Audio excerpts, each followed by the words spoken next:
Hey, what's going on, everybody? Phil here, and I want to, in this video, talk about a practice game of unmasking I had versus Tunguska.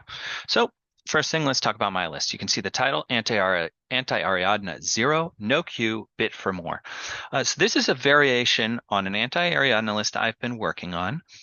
Um, However, I've taken out the Q drone and added a Raciat and also that has allowed me to take bit. So the reason this list has bit and why it says bit for more is that I think really opens up the list to be better played against other factions besides Ariadna. Bit allows me to ARO Oblivion through my R drone and Icadron DZ repeaters. So attackable hacking pieces can't just strut in, they could get oblivioned, and that is the end of that run. I know we haven't seen the pure original anti-Ariadna lists, but I'll be bringing that to a tournament tomorrow where I think there will be some Kosmo players, and it is with hesitation that I say I hope I play against them and get to try it out against the Bears. So with that stated, let's get into the list. We have Norkius, good null deploy, fast, good null deploy Punisher if you can get there.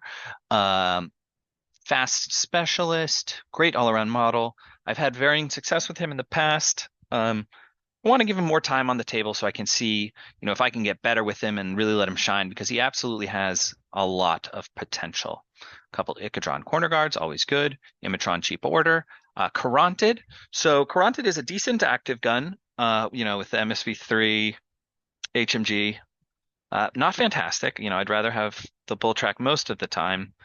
But what he allows for and why he's in this list is, he can be your lieutenant, which is nice. I always find that a little tricky picking my lieutenant in vanilla combined. If you're not taking an aspect, then you can either take a mentor or maybe a Norkius lieutenant. I don't like Norkius lieutenant because I think you're forced to take a Caliban chain of command, and at that point, it's just too much. So but anyway, other than being a decent active gun, the MSV3 lets him be a pretty good, to be used carefully, ARO. He's got high armor, he's 3 wounds. Um, so that's why he's in this list for, slowing down bears. A couple R drones, cheap orders, a Taiga, just because, if you don't have too many irregulars, better to have a Taiga than an Imatron. Raciat, that, gives me a tool to reach out and touch someone. Starting in their DZ, a Spitfire can be good. We'll talk about that more after we go through the game. Armand, great opportunistic active shooter, which I really had a lot of success with in Toha. And also, MSV1, good to be used cautiously. ARO piece against the Bears. Can't smoke against them, Armand. Uh, then we have Bit. We spoke about her. 2 Razai. Absolutely love him. Why not? And then Preda. You've seen in all my other lists, I prefer the 7-point Taiga to the Preda because I like the ability to berserk stuff with its DACC weapon, just clean up stuff that, is close to my DZ. However, versus Ariadna, I prefer the Preda, again, because of bears. So the thing that the Preda has that the Taiga doesn't is dogged. So what the Preda provides is the opportunity of a bear comes around the corner, I chain rifle it, heavy shotguns me, and then there's a chance I go dogged and get to chain rifle it again. So that's why I like it over the Taiga. Opportunity for 2 chain rifles over 1. And then Liberto, if you can fit a Liberto into a list, take it. They're absolutely amazing. What can you say? So going to my opponent's list, he's playing Tunguska. So first we got a rounder with a Red Fury. If that's linked, that's burst 5 PS15 because of the marksmanship. Red Fury is not the best gun, but solid piece. Heckler, amazing. Can put up an offensive hacking network anywhere you want. It has a jammer, which I think sometimes goes overlooked, how strong that is defensively. So great piece. Raul Spectre, this is pretty cool. He's a great solo operator. I think he's a specialist. Good at CC, pretty good at shooting because he's MIM 6. Fun, cool piece. Securitate, that brings this Harris of a rounder, Securitate, and Interventor together. It's a paramedic, which is useful. Specialist. Yep. Interventor, great hacker. It is a lieutenant, so it's a little vulnerable. And with the Whip 15 on your lieutenant role, everyone's going to know who your lieutenant is, but I like it. I think it's strong. Flash Pulse bot, Guided Missile bot, great with the Interventor and the Heckler. And here we had a little list building mistake. My opponent didn't realize that the Fiddler FTO is the only one he can link.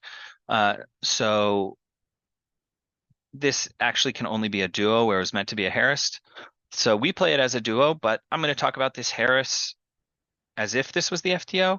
I think it's a pretty strong Harris, very expensive, right?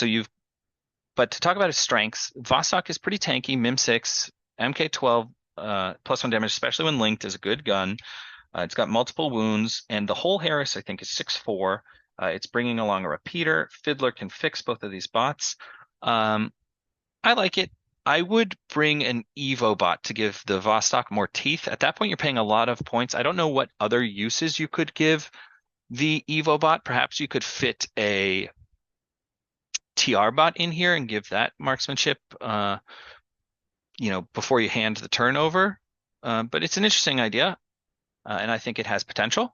Then we have another Flash Pulse, Zellenkrieger and Denma, awesome warband additions to Tunguska who need access to cheap models and need access to smoke. So I'm sure the Tunguska players out there love these additions. And then we have the Spectre Killer Hacker. This is a camo hacking device, which means it's good for pressing buttons and unmasking. It'll get the bonus. Yep, a little expensive, but it is what it is. All right, moving on to the game. And before we talk about the game, I want to talk about this table. So when I walked in and saw this table, it was my first time seeing it. I was pretty shocked, and I'm not overstating that, in a good way. Because if you can see here, the left side of the table is actually lower than the right side of the table. So this table isn't flat, which makes it different than any Infinity table I've ever played on, and is very cool. This table, is a work in progress. I think paint is going to be added. This is going to look like a Brazilian favela. I don't speak Portuguese, so I don't know how much pronunciation on that, but this is going to be. He's going to add, little water containers on all these houses, paint to the houses. And up here, this is going to be a soccer field, kind of like a death zone. The sticks here are going to be a chain link fence. We played it as a saturation zone, which I really like. I've heard of people adding custom rules to their tables, and most of the time I find them way too impactful on the gameplay, kind of morphing it in a way that I do not like. However, just a saturation zone here is an interesting rule to add to the table, but not too much so that it like absolutely morphs gameplay. So I really like that. The table also, I must say, plays really well. Like you have good sniper places, here, back here, which you can't see here. However, they're not so dominant that they lock down the whole table. Because of this like urban environment, there are plenty of angles you can get with warbands and such that they're not just locked in your DZ. So it's an excellent mix of long shooting lanes that don't lock down completely your opponent. I think you can see this table's built completely from scratch, really awesome. And he even has a plan to make it foldable in half so that he can actually transport this and bring it to tournaments. I cannot wait to see how this table ends up. Really awesome. So now let's get to the game. I won the lieutenant role and I selected to go first. We were a little distracted, kind of chatting back and forth, and he accidentally gets double handicapped. I chose to go first. He chose to deploy on this side, and then he started deploying, and I think we missed that. I should have been the one deploying first. So it is what it is. That's how we played it. So to get to his deployment, over here in a corner, which you can't see, is a camo marker, which ends up being the Spectre Killer Hacker. There is a Securitate here. Here's the Interventor, Denma, Rounder, Zellenkrieger, Bostock, Fiddler, and Jackbot. Again, this is just a duo of the Vostok and the Flashball or the Forward Observer bot, but could be a Harris in the future. Flash Pulse bot, Missile bot, and another camo marker. Then we have HVT, HVT, HVT, and here's Raoul Spectre, but that is his reserve. Okay. to get to my deployment, we have Dadarazai, Ardrone, Armand standing up here, Taiga, Ikadron, Karantid, Ardrone, Bit and Kiss, and their deployable repeater, Imatron, Liberto Mine, Liberto, Preda, Dadarazai, Ikadron. Okay, and then my reserve will end up being Norkius right here. And then we have HVT, HVT, HVT. Didn't have great places for my HVTs, but I just slapped them down. No biggie. So his reserve was Raoul Spectre, and I am going first. He uses a command token to take 2 orders out of my big group.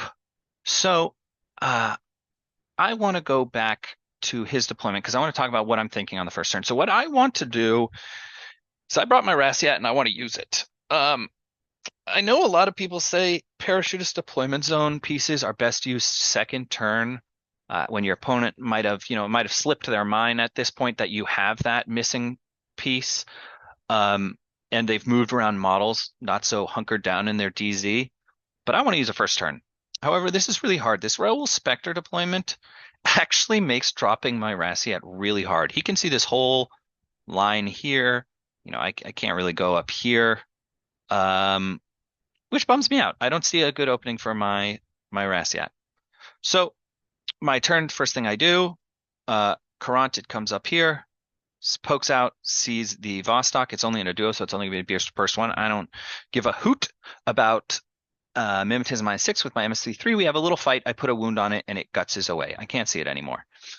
Armand can actually see it now, but it's through the saturation zone, and it's just, I don't think it's worth spending orders, burst one.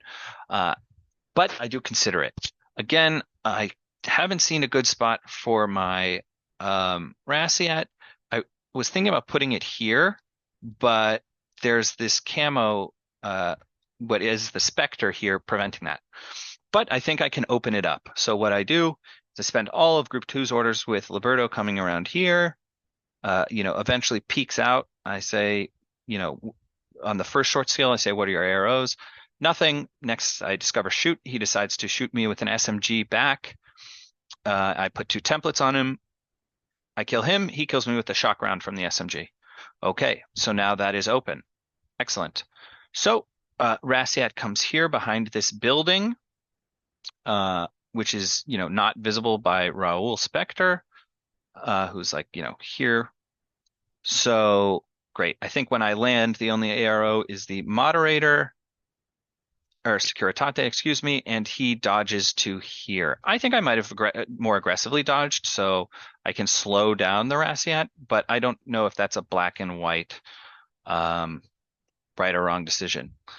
First order after my Rassiat has landed, I come up to here, peek, and I see the Interventor. Interventor is facing that way, so he can't see me. However, I am within, of the R-drone, which is here. I am within its repeater network.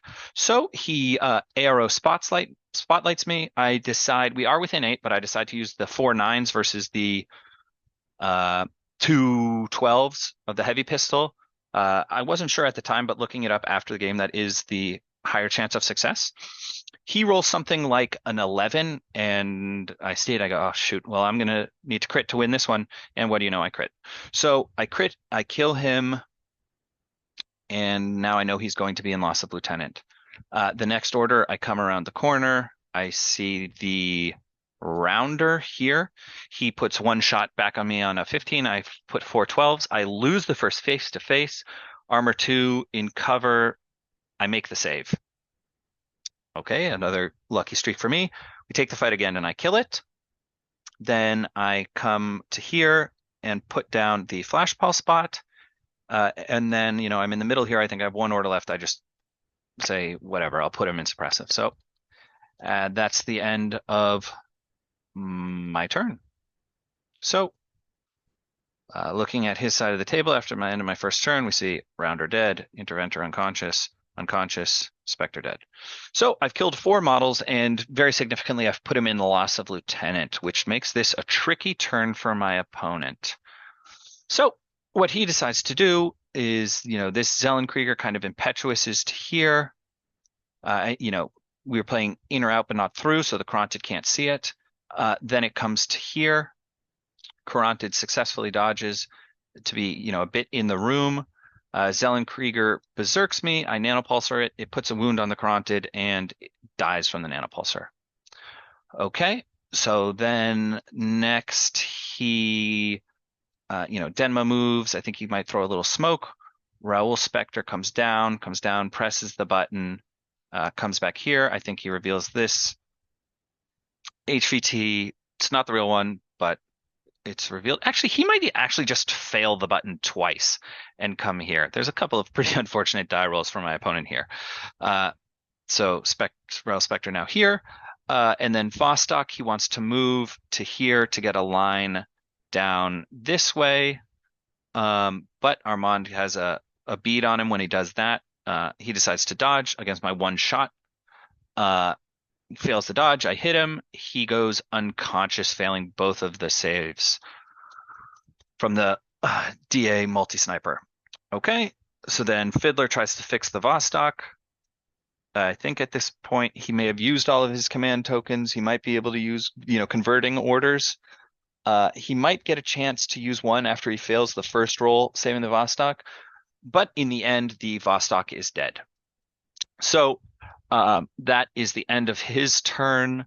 We decide to call it. He's got to go pick up his son. And, I now have more orders than I had in the first turn because he can't deduct any. And all I've lost is the Liberto. I have a Rassiat in his DZ.